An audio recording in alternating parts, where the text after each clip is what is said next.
journals provide us with hours of enjoyment. How good does it feel to write in one when you've made it yourself? And there are numerous creative ways of using them, filling them and happily playing with them. So in this week's video I'm sharing 5 ways that I have fun filling my own junk and art journals so as to help you get more out of your own journal collection and your creative process. And if, like me, you have a passion for paper, you just love junk and art journals, then hit that subscribe button and ring that little notification bell because I've got lots more videos and ideas to come.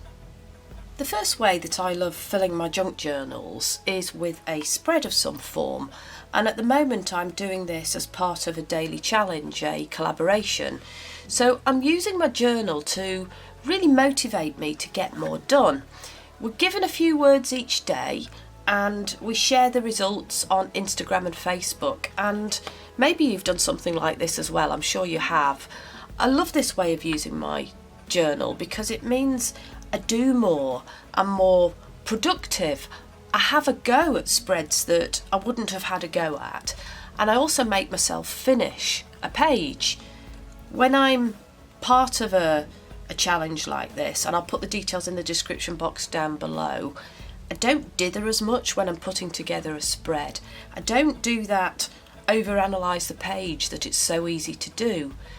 And because we share what we do on Instagram, we get feedback, and that's a positive way of encouraging more learning and using our journals to grow in confidence and have a go at doing more.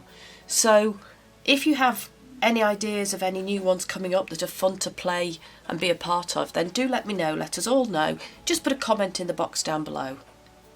The second way that I love using my journals is very personal, but also incredibly satisfying. I fill the pages with pieces of paper and scrap and ephemera and bits of decoration, and I leave little notes and messages in the spread. So I sit on the sofa in an evening and I write on the bits of paper and then I stick them in.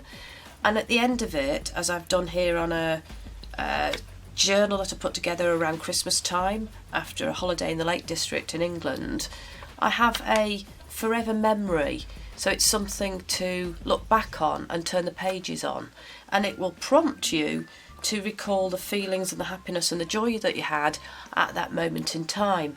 But equally, it doesn't have to be, I've still got space to do lots of writing in this one, it doesn't have to be a special occasion that you're writing about. It's really calming just to pick a journal and choose a page and reflect on a day or just a moment in time.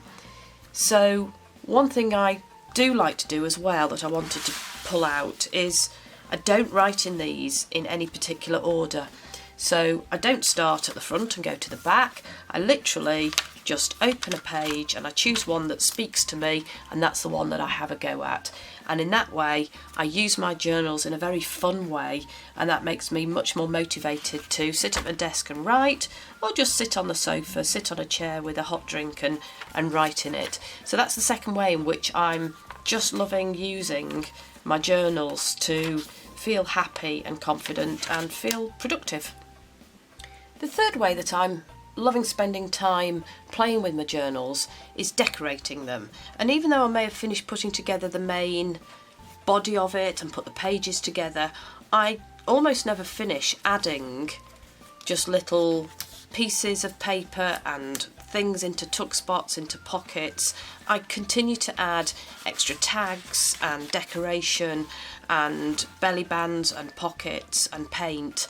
So I spend time just adding and augmenting to what's supposedly a finished journal, and that might be a junk journal like this, or it might be something that's more of an art journal. So this is a crazy art journal that I started a long time ago, and then every now and again I just pick it up and I think, do I want to add something? Do I want to play with it? And what that's encouraged me to do is to continue creating ephemera, and I just thought I'd share a few more of those. So the kinds of ephemera that I've been creating are, I think I showed something like this unpainted last week, so lilies that I've now painted. I have been creating my little zebra cactus doodles, so I've done them on pattern paper, which I really enjoy. So the same little doodle, and then I've painted those.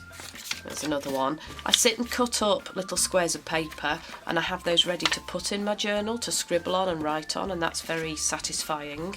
There's a row of those lilies again, ready to cut up, again on some nice K&Co pattern paper. I've got some vintage style ephemera, so junk journaling just encourages me to have a go at creating things like this. I've got painty papers. I've been stamping a little tailor's dummy, so that will get torn up at some point soon. There's another one on heart paper, maybe for February, and just generally stamping so that I can have things ready. Here's a set of sewing machines stamped onto a nice piece of pattern paper. So using my journal also means having fun creating those extra pieces on the side. The fourth way that I'm using my journals is driving me forwards to learn. And what do I mean about that? So I am using them in a way that is allowing me to make mistakes. I'm creating these more arty spreads.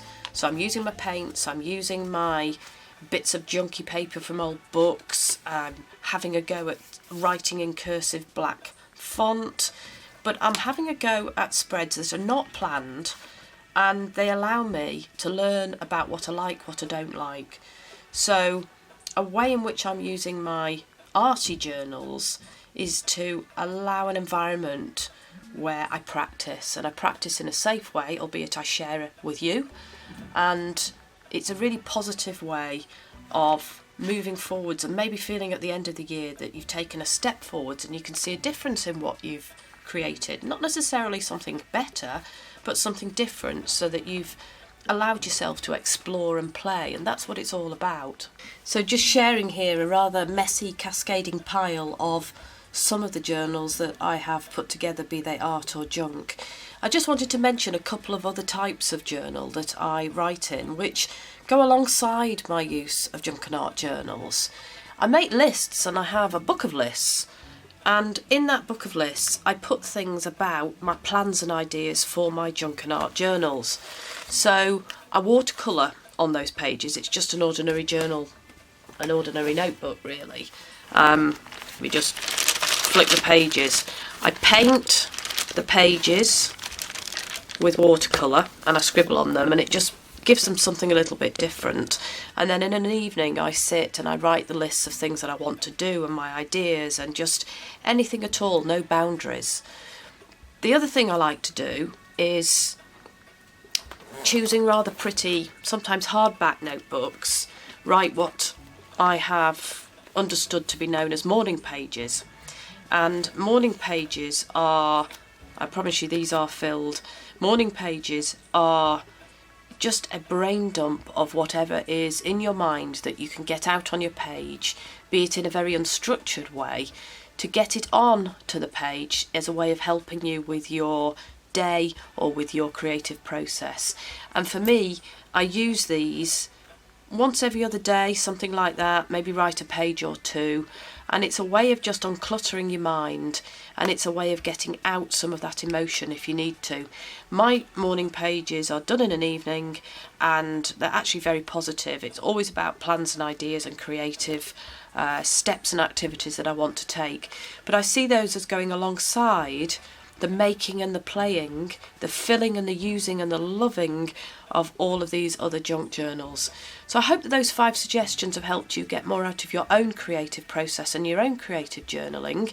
If you love paper and journals like this, then hit the subscribe button and the notification bell, and we can share our paper passion again next week.